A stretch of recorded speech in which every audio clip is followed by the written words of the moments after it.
સન્નિષ્ઠ સેવાની કરીએ સાધના, જનસેવાની આરાધના. સન્નિષ્ઠ સેવાની કરીએ સાધના, જનસેવાની આરાધના. સહજ સરળ રીતિને આપણી જનહિતની નીતિ, સહજ સરળ રીતિને આપણી જનહિતની નીતિ. સાથે મળીને લખીએ આપણે જય ગાથા ગુજરાતની, યશ ગાથા ગુજરાતની, જય ગાથા ગુજરાતની, યશ ગાથા ગુજરાતની. નમસ્કાર દર્શક મિત્રો, વંચિતોના વિકાસની સાથે સાથે વન્ય સંપદાના જતનની દરકાર કરે છે ગુજરાત સરકાર. સર્વગ્રાહી વિકાસના મૂળ મંત્ર સાથે આપણું રાજ્ય પ્રગતિ પથ પર સતત અગ્રેસર રહ્યું છે.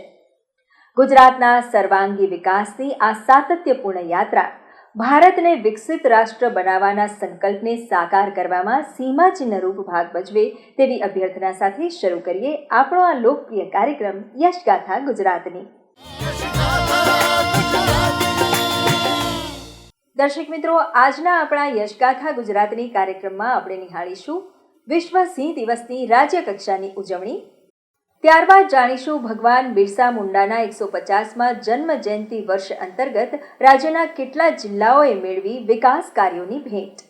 અને નિહાળીશું જિલ્લા વિકાસ અધિકારીશ્રીઓ અને જિલ્લા ગ્રામ વિકાસ એજન્સીઝના નિયામકશ્રીઓની એક દિવસીય પરિષદના મુખ્ય અંશો. રાજ્ય સરકારના સિંહ સંવર્ધનના પ્રયાસો અને ભૌગોલિક સાનુકૂળતાને પરિણામે બરડા અભયારણ્ય વિસ્તાર સિંહનું નવું નિવાસસ્થાન બન્યો છે. ત્યારે મુખ્યમંત્રીશ્રીના અધ્યક્ષ સ્થાને આ વર્ષે વિશ્વ સિંહ દિવસની ઉજવણી બરડા અભયારણ્ય વિસ્તારમાં કરવામાં આવી હતી, જ્યાં તેમણે વન અને વન્ય સૃષ્ટિના સંરક્ષણ અને પ્રવાસન ક્ષેત્રના વિવિધ વિકાસ કાર્યોનું લોકાર્પણ કર્યું હતું. ગુજરાતના એશિયાટિક સિંહ દેશની અસ્મિતાનું વૈશ્વિક પ્રતીક છે. સિંહના સંરક્ષણના પ્રયાસોથી રાજ્યમાં સિંહની સંખ્યામાં નોંધપાત્ર વધારો થયો છે. દેવભૂમિ દ્વારકા જિલ્લાના ભાણવડ તાલુકાના ટીમડી પાસે આવેલા બરડા વન્યજીવ અભયારણ્યમાં 143 વર્ષ પછી સિંહનો પુનઃવસવાટ થઈ રહ્યો છે. બરડા અભયારણ્યને પોતાના બીજા ઘર તરીકે સિંહે સ્વીકાર્યું છે, ત્યારે રાજ્યમાં ગીર સિવાય પ્રથમ વખત બરડા અભયારણ્ય ખાતે આ વર્ષના વિશ્વ સિંહ દિવસની ઉજવણી કરવામાં આવી હતી. આ અવસરે મુખ્યમંત્રી શ્રી ભૂપેન્દ્રભાઈ પટેલે કુલ રૂપિયા 180 કરોડથી વધુના કાર્યોના લોકાર્પણ અને ખાતમુહૂર્ત સહિત વિવિધ યોજનાઓની જાહેરાત કરી હતી, જે અંતર્ગત તૃણાહારી પ્રાણીઓના સંવર્ધન પ્રજનન કાર્યક્રમ માટે અંદાજે રૂપિયા 11 કરોડના ખર્ચે બ્રીડિંગ સેન્ટર્સનું નિર્માણ કાર્ય, વન વસાહતી ગામો અને ઇકો સેન્સિટિવ ઝોન વિસ્તારમાં ઇકો ડેવલપમેન્ટની કામગીરી માટે રૂપિયા 7 કરોડથી વધુના ખર્ચે વિવિધ 137 કામો, રૂપિયા 7 કરોડના ખર્ચે વન્ય પ્રાણીઓ માટે રેસ્ક્યુ સેન્ટર અને ક્વિક રિસ્પોન્સ સિસ્ટમ, રૂપિયા 9 કરોડથી વધુના ખર્ચે ફ્રન્ટલાઇન સ્ટાફ માટે કુલ 20 આવાસ અને ઓફિસ બિલ્ડિંગના કામો તેમજ રૂપિયા 21 કરોડના ખર્ચે બરડા વિસ્તારના માલધારીઓ માટે સ્વૈચ્છિક સ્થળાંતરની યોજના તથા રૂપિયા 5 કરોડના ખર્ચે ચાડવા રખાલમાં કેરાકલ એટલે કે હેણોતરાના સંવર્ધન જેવા કાર્યો સામેલ છે. આ ઉપરાંત મુખ્યમંત્રી શ્રી ભૂપેન્દ્રભાઈ પટેલે પેટ્રોલિંગ અને મોનિટરિંગ માટે અંદાજે રૂપિયા 7 કરોડના ખર્ચે 3 રેસ્ક્યુ વ્હીકલ, 200 બાઇક અને 44 યુટિલિટી વ્હીકલ અર્પણ કર્યા હતા. તેમજ 24 ઇકો ટુરિઝમ સાઇટના બુકિંગ પોર્ટલનો શુભારંભ પણ કરાવ્યો હતો. વડાપ્રધાન શ્રી નરેન્દ્રભાઈ મોદીએ હંમેશા પ્રકૃતિ, પર્યાવરણ અને પ્રાણીઓના સંરક્ષણને આપણી જવાબદારી ગણાવી છે તેમ જણાવતા મુખ્યમંત્રીશ્રીએ કહ્યું હતું કે વડાપ્રધાનશ્રીના વિઝન અને વન વિભાગની પ્રોએક્ટિવ પ્રેક્ટિસીસને લીધે ગીરમાં સિંહોની સફળ સંવર્ધન ગાથા વૈશ્વિક બની છે. આપણા વનરાજનો વૈભવ જળવાઈ રહે અને ભવિષ્યમાં પણ સતત વધતો રહે તે માટે વડાપ્રધાનશ્રીએ પ્રોજેક્ટ લાયન પણ શરૂ કરાવ્યો છે. સિંહ સંવર્ધનના અનેક સફળ પ્રયાસો વડાપ્રધાનશ્રીના દિશા દર્શનમાં થયા છે. ભૌગોલિક પરિસ્થિતિ અને આબોહવાની દ્રષ્ટિએ જ નહીં, પરંતુ વન્ય પ્રાણી સંરક્ષણના રાજ્ય સરકારના કાળજીભર્યા સાતત્યપૂર્ણ અભિગમને કારણે ગીરના સિંહોનું સંખ્યાબળ ઉત્તરોત્તર વધતું રહ્યું છે. વડાપ્રધાનશ્રીએ બરડામાં સિંહ સંરક્ષણ માટે તમામ જરૂરી સહાય સુવિધાઓ આપવાની જાહેરાત કરી છે અને આજે 143 વર્ષ બાદ બરડામાં ડુંગરમાં સિંહોનું પુનર્વસવાટ શરૂ થયો છે. પ્રાકૃતિક સૌંદર્ય ધરાવતો આ બરડા વિસ્તાર પ્રવાસીઓને આકર્ષી રહ્યો છે. મુખ્યમંત્રી શ્રી ભૂપેન્દ્રભાઈ પટેલે કહ્યું હતું કે સ્થાનિક લોકો અને ગીરના સિંહ વચ્ચે ઇમોશન અને ઇકોનોમી બંનેનો સંબંધ કેળવાયો છે. સિંહના વિચરણનો વિસ્તાર પાછલા અઢી દાયકામાં 3 જિલ્લાથી વધીને 11 જિલ્લા સુધી વિસ્તર્યો છે.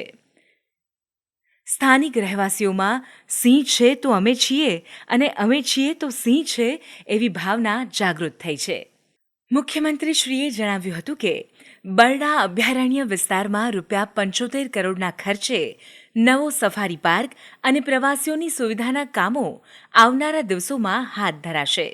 આ ઉપરાંત રાજ્યની 24 જેટલી ઇકો ટુરિઝમ સાઇટ માટે હવે ઘરે બેઠા બુકિંગ થઈ શકે તે માટેનું પોર્ટલ કાર્યરત થયું છે, જેથી પ્રવાસીઓ મોટી સંખ્યામાં આવશે અને પરિણામે સ્થાનિક ગૃહ ઉદ્યોગ તથા હસ્તકલા ઉત્પાદનોનું પણ વેચાણ વધશે. આ કાર્યક્રમમાં કેન્દ્રીય વન અને પર્યાવરણ મંત્રી શ્રી ભૂપેન્દ્રભાઈ યાદવ, રાજ્યના વન અને પર્યાવરણ મંત્રી શ્રી મુળુભાઈ બેરા સહિત વિવિધ સાંસદશ્રીઓ, ધારાસભ્યશ્રીઓ અને અધિકારીશ્રીઓ ઉપસ્થિત રહ્યા હતા.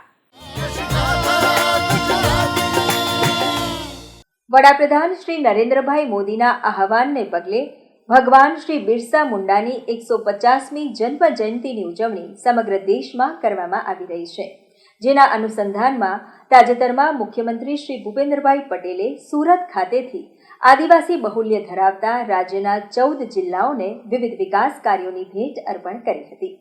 વડાપ્રધાન શ્રી નરેન્દ્રભાઈ મોદીની પ્રેરણાથી ભગવાન બિરસા મુંડાના આ વર્ષે ઉજવાઈ રહેલા 150મી જન્મજયંતિ વર્ષના ઉપલક્ષ્યમાં તાજેતરમાં સુરતના માંડવી ખાતે સમારોહનું આયોજન કરવામાં આવ્યું હતું, જ્યાંથી મુખ્યમંત્રી શ્રી ભૂપેન્દ્રભાઈ પટેલે રાજ્યના 14 આદિજાતિ જિલ્લાઓને અંદાજે ₹479 કરોડના 2522 જેટલા વિવિધ વિકાસ કામોની ભેટ અર્પણ કરી હતી.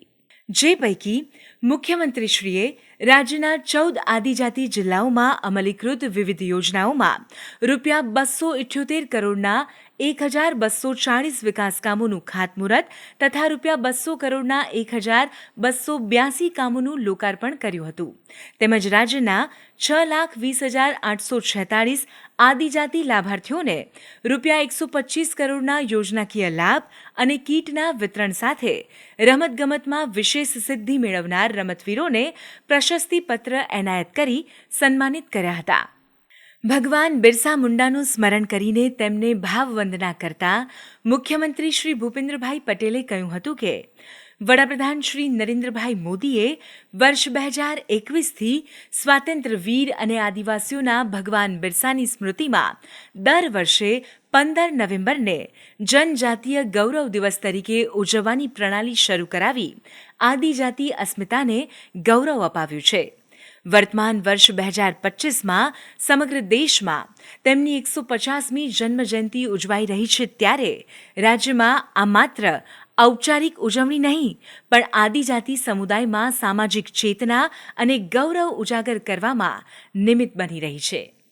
વડાપ્રધાનશ્રીના માર્ગદર્શન અને નેતૃત્વમાં પાલ દડવાલમાં વીરાંજલિ વન અને માનગઢમાં ગોવિંદ ગુરુ સહિત વન બનાવવામાં આવ્યું છે. આદિજાતિ સમાજની આસ્થાના કેન્દ્રો એવા દેવ મોગરા, સબરીધામ, પંપા સરોવર, ઉનાઈ માતા જેવા તીર્થક્ષેત્રોના વિકાસ માટે રાજ્ય સરકારે અનેક પગલાં લીધા છે. છેલ્લા 10 વર્ષમાં આદિજાતિના બાળકોના શિક્ષણ માટે ₹4300 કરોડથી વધુની શિષ્યવૃત્તિ સરકારે આપી છે અને જ્ઞાન શક્તિ ટ્રાઇબલ રેસિડેન્સ સ્કૂલ પણ શરૂ કરી છે. વડાપ્રધાન શ્રી નરેન્દ્રભાઈ મોદીએ આદિવાસીઓના સર્વગ્રાહી વિકાસ માટે અનેક યોજનાઓ સાકાર કરીને તેમને વિકાસની મુખ્ય ધારામાં લાવી દીધા છે તેમ જણાવતા મુખ્યમંત્રીશ્રીએ કહ્યું હતું કે દેશમાં ₹24,000 કરોડની પીએમ જનમન યોજના તેમજ ધરતી આબા જનજાતીય ગ્રામ ઉત્કર્ષ અભિયાન અન્વયે રાજ્યના 102 તાલુકાના 4,265 ગામોને યોજનાકીય લાભ અને વન અધિકાર અધિનિયમ 2006 અંતર્ગત 68,000 હેક્ટર વન જમીનના અધિકારપત્રો રાજ્યમાં આપવામાં આવ્યા છે. આ કાર્યક્રમમાં આદિજાતિ વિકાસ અને શ્રમ રોજગાર રાજ્યમંત્રી શ્રી કુંવરજીભાઈ હળપતિ, સાંસદ શ્રી પરભુભાઈ વસાવા સહિત વિવિધ ધારાસભ્યશ્રીઓ, અધિકારીશ્રીઓ અને પદાધિકારીશ્રીઓ ઉપસ્થિત રહ્યા હતા.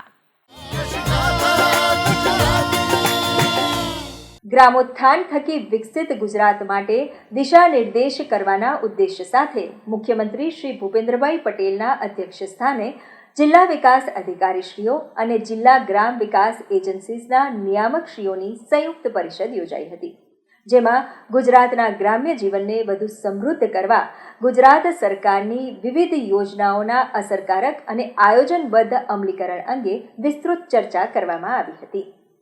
જિલ્લાવાર યોજનાઓના અમલની સમીક્ષા, નાગરિકોને લાભ પહોંચે તે માટેની કામગીરી અને સુશાસનના માધ્યમથી સારા પરિણામો મેળવવાના પ્રયત્નના ભાગરૂપે તાજેતરમાં ગાંધીનગરમાં જિલ્લા વિકાસ અધિકારીશ્રીઓ અને જિલ્લા ગ્રામ વિકાસ એજન્સીઝના નિયામકશ્રીઓની સંયુક્ત પરિષદનું આયોજન કરવામાં આવ્યું હતું.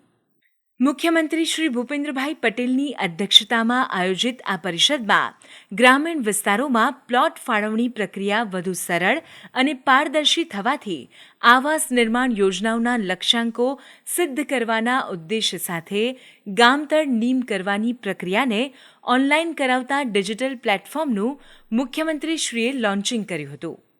આ પ્લેટફોર્મ કાર્યરત થવાથી પ્રધાનમંત્રી આવાસ યોજનામાં ગ્રામીણ સ્તરે વધુ આવાસ બની શકશે અને સૌને માથે પાકી આવાસ છતની વડાપ્રધાનશ્રીની નેમ પણ સાકાર થશે. વડાપ્રધાન શ્રી નરેન્દ્રભાઈ મોદીએ આપેલા વિકસિત ભારતના લક્ષ્યને ગ્રામ્ય સ્તર સુધી સાકાર કરવામાં જિલ્લા વિકાસ અધિકારીઓની ભૂમિકા પાયાની અને મહત્વપૂર્ણ ગણાવતા મુખ્યમંત્રીશ્રીએ કહ્યું હતું કે ગ્રામીણ જનજીવનમાં ગુણાત્મક પરિવર્તન લાવનારી કલ્યાણકારી યોજનાઓના અમલની મોટી જવાબદારી અને તેને સફળ કરવાની તક જિલ્લા વિકાસ અધિકારીઓને મળી છે. આ તકને જનસેવા અને અંત્યોદય ઉત્થાનની ઈશ્વરીય તક તરીકે સ્વીકારીને પૂરી કર્તવ્યનિષ્ઠાથી ફરજ અને જવાબદારી અદા કરવાનો કાર્યસંતોષ લઈ શકાય છે. મુખ્યમંત્રી શ્રી ભૂપેન્દ્રભાઈ પટેલે જણાવ્યું હતું કે ટેકનોલોજીના આજના સમયમાં સરકારી સેવાઓ જવાબદેહ બની છે, લોકોની જાગૃતતા પણ વધી છે, ત્યારે જિલ્લાઓમાં યોજનાઓના અમલીકરણ ટીમના વડા તરીકે જિલ્લા વિકાસ અધિકારીઓએ ક્વોલિટી વર્ક, સમયબદ્ધ આયોજન અને લોકોની અપેક્ષાની કસોટીએ ખરા ઉતરવું પડશે, તેમજ લોકોના કામ સરળતાથી અને ઝડપી થાય તેનું મહત્તમ ધ્યાન રાખીને સતર્કતાથી સત્તાનો જનસેવામાં સદુપયોગ થાય તેવી સ્પષ્ટતા સાથે કાર્યરત રહેવું પડશે. આ કાર્યક્રમમાં મુખ્યમંત્રીશ્રીએ રાજ્યના પંચાયત વિભાગની વિવિધ યોજનાઓની સરળ સમજ આપતી પુસ્તિકા તેમજ સ્ટેટ ઇન્સ્ટિટ્યૂટ ઓફ રૂરલ ડેવલપમેન્ટના પ્રથમ ન્યૂઝલેટરનું વિમોચન પણ કર્યું હતું, જેમાં રાજ્યના ગ્રામ વિકાસ મંત્રી શ્રી રાઘવજીભાઈ પટેલ, મુખ્ય સચિવ શ્રી પંકજભાઈ જોશી સહિત વિવિધ અધિકારીશ્રીઓ ઉપસ્થિત રહ્યા હતા.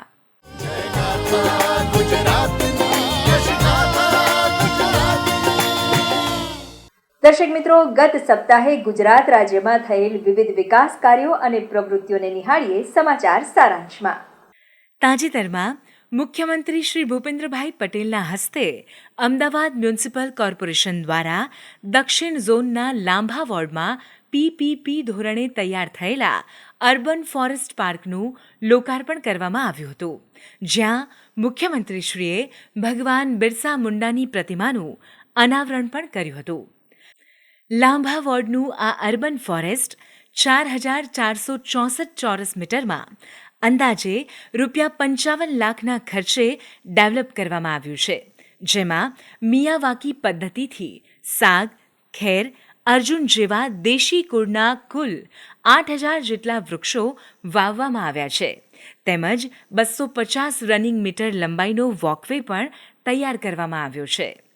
મિશન 4 મિલિયન ટ્રીઝ 2025 અંતર્ગત સમગ્ર શહેરમાં કુલ 40 લાખ વૃક્ષો વાવવાનો લક્ષ્યાંક નિયત કરવામાં આવ્યો છે, જે પૈકી અંદાજે 27 લાખથી વધુ વૃક્ષો રોપવામાં આવ્યા છે. 40 લાખના લક્ષ્યાંકની સામે 66% વૃક્ષારોપણની સિદ્ધિ અમદાવાદ મહાનગરપાલિકાએ હાંસલ કરી છે અને આગામી સમયમાં ઝડપથી બાકીના વૃક્ષો રોપવાની કામગીરી પૂર્ણ કરાશે. ગત 6 વર્ષમાં અમદાવાદમાં વર્ષ 2019-20માં કુલ 11,58,387 વૃક્ષારોપણ, વર્ષ 2020-21માં કુલ 10,13,856 વૃક્ષારોપણ, વર્ષ 2021-22માં 12,82,014 વૃક્ષારોપણ, વર્ષ 2022-23માં 20,75,431 વૃક્ષારોપણ તેમજ વર્ષ 2023-24માં 20,06,190 અને વર્ષ 2024-25માં 30,13,151 વૃક્ષારોપણ કરવામાં આવ્યું છે. લાંભા ખાતેના આ અર્બન ફોરેસ્ટ પાર્કના લોકાર્પણ અવસરે અમદાવાદ શહેરના mayor Shrimati Pratibhaben Jain, municipal commissioner Shri Banchhanidhi પાની સહિત વિવિધ ધારાસભ્યશ્રીઓ અને હોદ્દેદારો ઉપસ્થિત રહ્યા હતા. The Gujarat state cooperative agriculture and rural development bank limited એટલે કે ખેતી બેંક દ્વારા તાજેતરમાં ગાંધીનગર ખાતે ઋણ સ્વીકાર કાર્યક્રમનું આયોજન કરવામાં આવ્યું હતું, જ્યાં મુખ્યમંત્રી શ્રી ભૂપેન્દ્રભાઈ પટેલ ઉપસ્થિત રહ્યા હતા. આ અવસરે મુખ્યમંત્રીશ્રીએ જણાવ્યું હતું કે ગુજરાતમાં આવેલી સહકારી ક્રાંતિને ભારતભરમાં વ્યાપક બનાવવા વડાપ્રધાન શ્રી નરેન્દ્રભાઈ મોદીના દિશાદર્શનમાં આઝાદી પછી પ્રથમવાર અલાયદા સહકાર મંત્રાલયની સ્થાપના થઈ છે. સહકાર ક્ષેત્રને આગવું વિઝન આપવા અને લોકોને સહકાર સાથે જોડવા વડાપ્રધાનશ્રીએ સહકારથી સમૃદ્ધિનો મંત્ર આપ્યો છે. સૌને સાથે લઈને વિકાસની રાહે ચાલવાની વડાપ્રધાનશ્રીની પ્રતિબદ્ધતાથી સહકાર ક્ષેત્રને નવી દિશા મળી છે. તેમાં પણ ગુજરાતની સહકારી બેંકને સમગ્ર દેશમાં ઉદાહરણરૂપ કામ કર્યું છે. રાજ્યના ખેડૂતો માટે ખેતી બેંક વિશ્વાસનું પ્રતીક બની છે. ભારતની તમામ ખેતી બેંકમાં આપણી ખેતી બેંક એક જ એવી બેંક છે જે છેલ્લા 3 વર્ષથી 0% NPA ધરાવે છે. સહકારી બેંક્સના ઓપરેશનમાં ખૂબ મોટા ફેરફારો આવ્યા છે અને તેના પરિણામે સહકારી બેંકોની વિશ્વસનીયતા વધી છે તેમ જણાવતા મુખ્યમંત્રી શ્રી ભૂપેન્દ્રભાઈ પટેલે કહ્યું હતું કે દેશમાં 2 લાખ પેક્સના માધ્યમથી ગ્રામ્ય અર્થતંત્રમાં નવી ઉર્જા અને સાથે નવી રોજગારીના સર્જનનું અભિયાન શરૂ થયું છે. વડાપ્રધાન શ્રી નરેન્દ્રભાઈ મોદી અને કેન્દ્રીય સહકારિતા મંત્રી શ્રી અમિતભાઈ શાહના નેતૃત્વમાં સહકાર ક્ષેત્રમાં ડિજિટાઇઝેશન વધ્યું છે. તેના કારણે ટ્રાન્સપરન્સી પણ વધી છે. ત્યારે તમામ શાખા અને કચેરીઓ ડિજિટલાઇઝ કરવા બદલ ખેતી બેંકને હું અભિનંદન પાઠવું છું.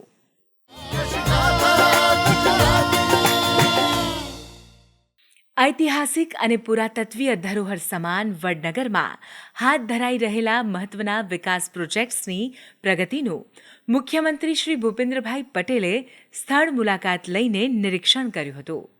વડાપ્રધાન શ્રી નરેન્દ્રભાઈ મોદીના વિઝનને પગલે ઐતિહાસિક નગરી વડનગરનો ઉત્તરોત્તર વિકાસ થઈ રહ્યો છે, જેને પગલે મુસાફરો અને યાત્રિકો માટે પર્યટનની સુવિધાને વધુ સુદૃઢ બનાવવાના ઉદ્દેશથી અંદાજે ₹17 કરોડના ખર્ચે નિર્માણ પામી રહેલા વડનગર રેલવે સ્ટેશનથી શહેરના મુખ્ય જોવાલાયક સ્થળો સાથે જોડતા મલ્ટી મોડેલ ટ્રાન્સપોર્ટ હબ અને પબ્લિક પ્લાઝાનું મુખ્યમંત્રીશ્રીએ નિરીક્ષણ કર્યું હતું.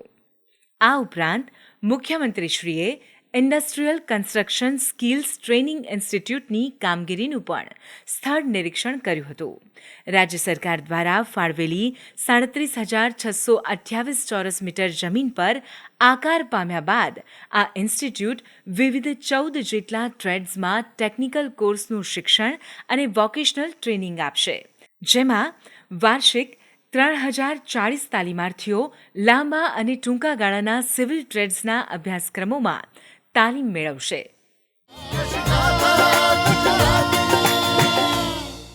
વડાપ્રધાન શ્રી નરેન્દ્રભાઈ મોદીની પ્રેરણા અને માર્ગદર્શનથી હાથ ધરાઈ રહેલા મહાત્મા ગાંધી સાબરમતી આશ્રમ પુનઃનિર્માણ પ્રોજેક્ટની કામગીરીની સમીક્ષા માટે મુખ્યમંત્રી શ્રી ભૂપેન્દ્રભાઈ પટેલે સ્થળ નિરીક્ષણ કર્યું હતું. મહાત્મા ગાંધી સાબરમતી આશ્રમ મેમોરિયલ ટ્રસ્ટ દ્વારા અંદાજે 55 એકરમાં આ રીડેવલપમેન્ટ પ્રોજેક્ટની કામગીરી હાથ ધરાઈ છે, જેનો વડાપ્રધાન શ્રી નરેન્દ્રભાઈ મોદીએ વર્ષ 2024માં 12 માર્ચ એટલે કે દાંડી કૂચ સ્મૃતિ દિવસે ભૂમિ વંદનાથી કાર્યારંભ કરાવ્યો હતો.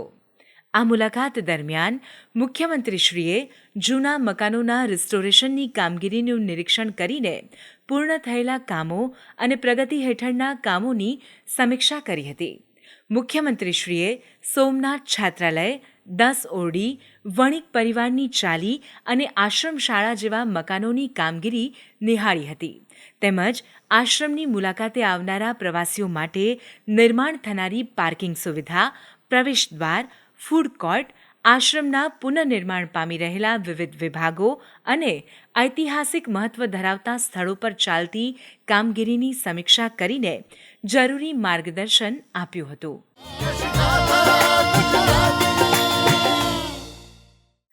સરદાર વલ્લભભાઈ પટેલની સ્મૃતિરૂપે એક રાષ્ટ્રીય સ્મારક વિકસાવવા તથા સરદાર સાહેબની યાદમાં વિવિધ જનહિત પ્રવૃત્તિઓ હાથ ધરવા માટે રચિત સરદાર વલ્લભભાઈ પટેલ રાષ્ટ્રીય એકતા ટ્રસ્ટની 6ઠ્ઠી ગવર્નિંગ બોડીની બેઠકનું મુખ્યમંત્રી શ્રી ભૂપેન્દ્રભાઈ પટેલના અધ્યક્ષ સ્થાને આયોજન કરવામાં આવ્યું હતું. મુખ્યમંત્રી શ્રીની અધ્યક્ષતા ધરાવતી 10 સભ્યોની આ ગવર્નિંગ બોડીની બેઠકમાં સ્ટેચ્યુ ઓફ યુનિટી પરિસરને પ્રવાસનની દ્રષ્ટિએ વધુ આકર્ષણનું કેન્દ્ર બનાવવા સ્ટેચ્યુ ઓફ યુનિટી પાસેના ડુંગરો પર trekking trail, walkway, hospitality district તથા પ્રવેશદ્વાર પાસે સરદાર સરોવર ડેમની પ્રતિકૃતિ મૂકવા સહિતના આયોજનોની વિસ્તૃત ચર્ચા હાથ ધરવામાં આવી હતી. સરદાર વલ્લભભાઈ પટેલની વિશ્વની સૌથી ઊંચી પ્રતિમા સ્ટેચ્યુ ઓફ યુનિટીની મુલાકાતે આવનારા દેશ વિદેશના પ્રવાસીઓ માટે પૂરતી નિવાસ સુવિધાઓના વિકાસની ચાલી રહેલી કામગીરીને વધુ ઝડપી અને આયોજનબદ્ધ કરવા માટે પણ આ બેઠકમાં ચર્ચા પરામર્શ કરવામાં આવ્યા હતા. આ વેળાએ મુખ્ય સચિવ શ્રી પંકજભાઈ જોશી, સરદાર સરોવર નર્મદા નિગમના અધ્યક્ષ શ્રી મુકેશભાઈ પુરી, નાણાં વિભાગના અગ્રસચિવ શ્રી ટી નટરાજ, શહેરી વિકાસ અગ્રસચિવ શ્રી થન્નારસન, મુખ્યમંત્રીશ્રીના અધિક અગ્રસચિવ શ્રીમતી અવંતિકા સિંહ તથા માર્ગ મકાન સચિવ શ્રી પ્રભાતભાઈ પટેલિયા ઉપસ્થિત રહ્યા હતા. તો દર્શક મિત્રો, યશગાથા ગુજરાતની કાર્યક્રમ અહીં સમાપ્ત થાય છે. ફરી મળીશું ગુજરાતના વિકાસની અવનવી વાતો સાથે આ જ કાર્યક્રમમાં આવતા સપ્તાહે. ત્યાં સુધી આપની રજા લઈએ. નમસ્કાર.